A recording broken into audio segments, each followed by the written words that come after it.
Biz dedik ki birinci faziyə onda 8 saniyənin onda biri sərf olunur. Onda 8 saniyənin 10,3 saniyə ikinci faziyə. 0,8 saniyənin 0,14 saniyəsi isə üçüncü faziyə sərf olunur. İndi belə bir məsələ verir. Səhər qayıt deyir ki 5 dəqiqə ərzində birinci faziyə nə qədər vaxt sərf olunur? Deyirsən müəllimə, əgər son 8 saniyədə birinci fazada 0,1 saniyə, yəni qulaqçıqların yığılmasından bu qədər vaxt sərf olunubsa, 5 dəqiqədə nə qədərdir?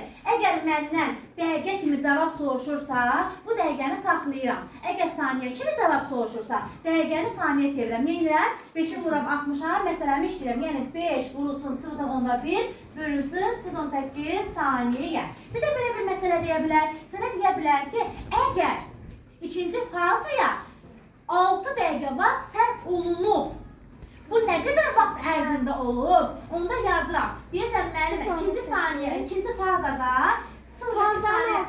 Bəli. Mən sənə demədim ki, 6 dəqiqədə nə qədər sərf olunub. Dedim ki, 6 dəqiqə ikinci fazaya sərf olunub. Bu nə qədər vaxt ərzində olub dediyimə görə, deyirsən müəllimə, ikisi bura yazıram. Bura yazıram 6 dəqiqə. Oldu uşaqlar, başa düşdük? Çox diqqətli olam. Əgər mənə sənə vaxtı verib, siklları soruşursa, onda tənasibi belə yazanda bu tərəfə yazıram.